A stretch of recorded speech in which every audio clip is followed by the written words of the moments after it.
Hi everyone, こんにちは。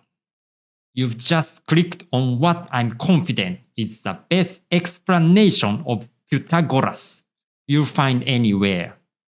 Seriously, if you want to understand this incredible philosopher Pythagoras, you've come to the right place.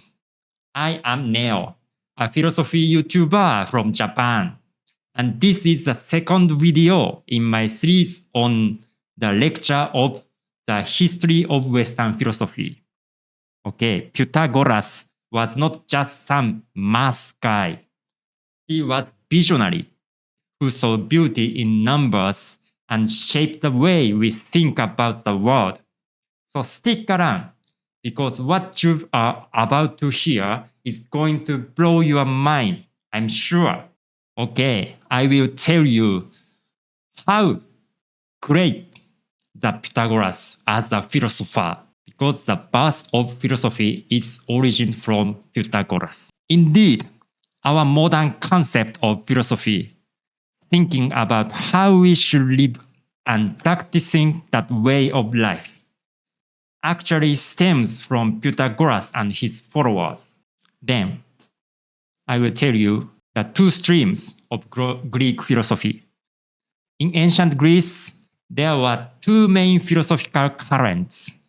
First, natural philosophy, started by Thales. In English, Thales, I'm not sure. And number two, metaphysics, initiated by Pythagoras. Pythagoras was a pioneer in metaphysics. His central idea is everything in the universe can be explained through numbers. The world is consist of numbers 1, 2, 3, 4, from 1 to 10. It's all about numbers. Now, here's where Pythagoras' ideas get really interesting. Unlike Thales and other natural philosophers like Anaximenes, who thought the world was made of physical elements like water or air, Pythagoras proposed something completely different. That is number. Does it make sense? But here's the key point. The numbers Pythagoras talked about were fundamentally different from the water or air that Thales and others discussed. Why? Because numbers, as Pythagoras saw them, were abstract concepts, not something that exists in nature. The number is invisible, of course. This is a crucial distinction in metaphysics. Metaphysics, the philosophical approach Pythagoras pioneered, considers that the fundamental principles of reality are separate from natural, physical entities like water or air. Numbers is separated from the natural things. Do you know? To put it another way, while you can touch water or feel air, you can't physically grasp the concept of 2 or 3. 2 or 3, you cannot grasp, of course.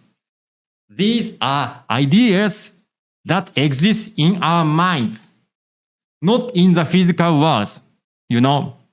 Yet, Pythagoras believed these abstract numbers were the building blocks of reality. Oh, very interesting.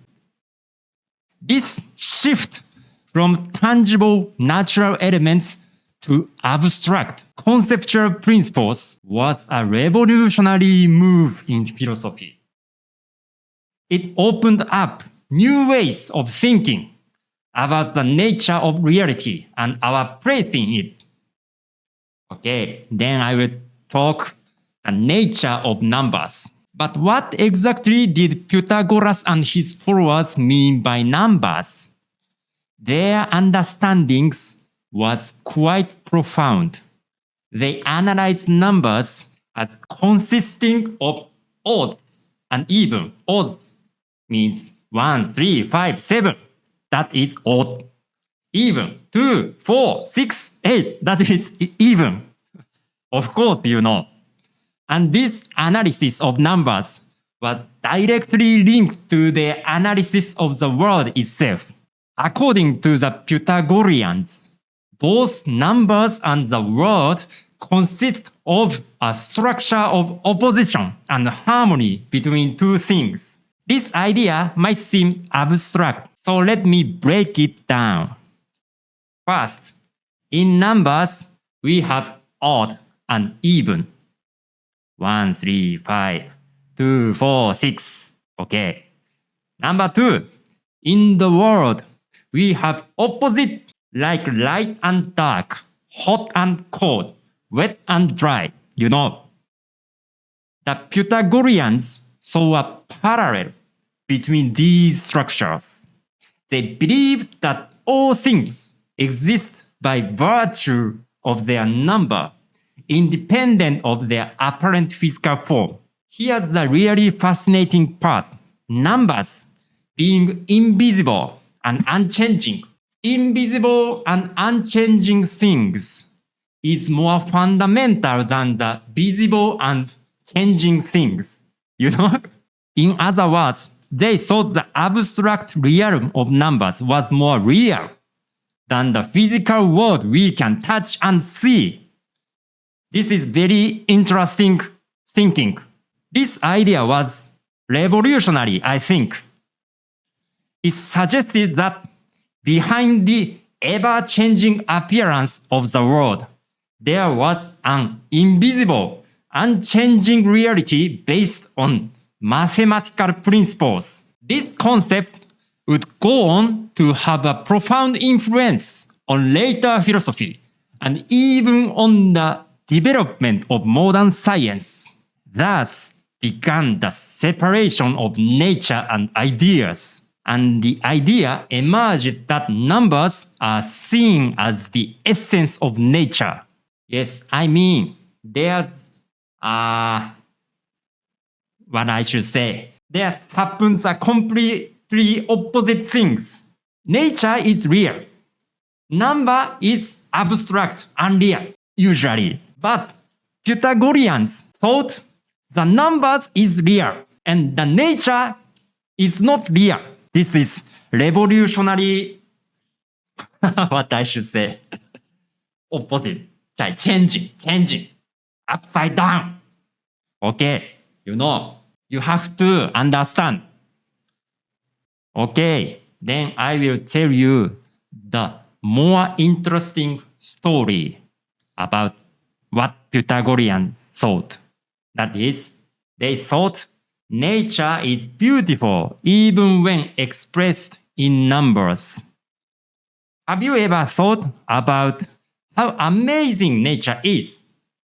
It's beautiful not just to our eyes, but even in numbers. The ancient Pythagoreans figured out something really cool. They found that music and shapes could be described using simple numbers. For example, the most pleasing musical sounds and even perfect triangles can be represented by the numbers 1, 2, 3, and 4. It's like they discovered a secret code of the universe. Everything in nature can be expressed in numbers. Music is beautiful, but music can be expressed in numbers, very simple numbers. This is very incredible.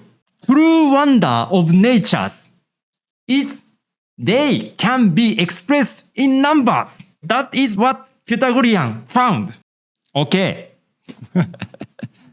Maybe I should speak more silently. Sorry. But this idea that numbers can show the beauty and order of the world is pretty mind-blowing. Don't you think? It's not just about what we can see or hear, but the deeper kind of beauty that our minds can understand. Now, this isn't just about cold logic or facts. We can express the nature as numbers. Oh, it's of course. Oh, it's logical. No. Just not like this. Not like this. It's about experiencing the world in a special way. The Pythagoreans believed that to really understand the world, we need to use our mind more than our senses. This is why the Pythagorean school came to believe that it is important to eliminate the senses as much as possible to use the intellect in the search for truth. Yeah, we can learn from Pythagoras that philosophy is not just a word for knowledge and logic, but also for experience and way of life.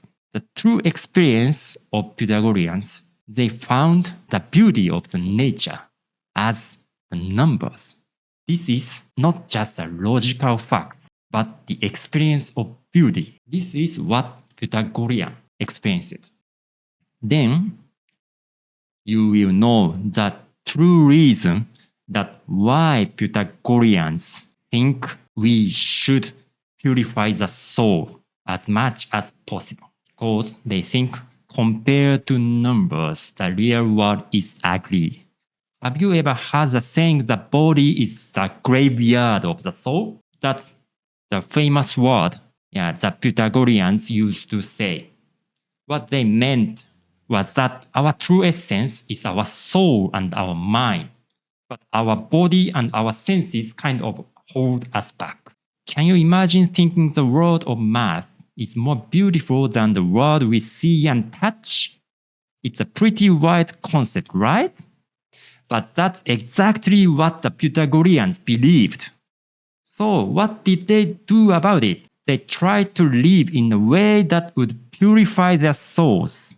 They wanted to focus less on their physical bodies and more on their minds and spirits. This led to a pretty strict lifestyle, with lots of studying and not much indulgence in physical pleasures. What they find leads them to purify the soul. Do you know? Do you understand? That is the start point of metaphysics. We are arriving at the conclusion. Metaphysics all began with Pythagoras, whose ideas were truly revolutionary and deeply influential. Pythagoras and his followers observed the constant change in our world and developed sophisticated theory about the realm of unchanging principles, represented by numbers. This profound insight gave birth to the metaphysics, a branch of philosophy that explores the fundamental nature of reality beyond what we can perceive with our senses. This is metaphysics, beyond the sense. This way of thinking led to some fascinating concepts. The Pythagoreans proposed the idea of a separate, immaterial world, a concept later echoes Plato's theory of forms. It's important to understand that these ideas, while they might seem unusual to us today, were part of a comprehensive and logically consistent philosophical system. Metaphysics is not just about abstract theories. It provides frameworks for understanding and potentially transforming our world. In this sense, metaphysics is not concerned with only logical problems, but also deeply connected to political philosophy, because we know the another beautiful world consisted of numbers, right? Then we want to make our world more beauty according to the world of numbers. This is the place the metaphysics has happened and political philosophy was born. So Pythagoras is very important philosopher for the history of Western philosophy. This is what I want to say. Maybe you have never heard about the Pythagoras told like me. Yes. So this video is super good. I hope my video is super good for you. Okay, back to political philosophy or metaphysics. Plato was profoundly influenced by Pythagorean thought, incorporating many of these ideas into his own philosophy and the way of life.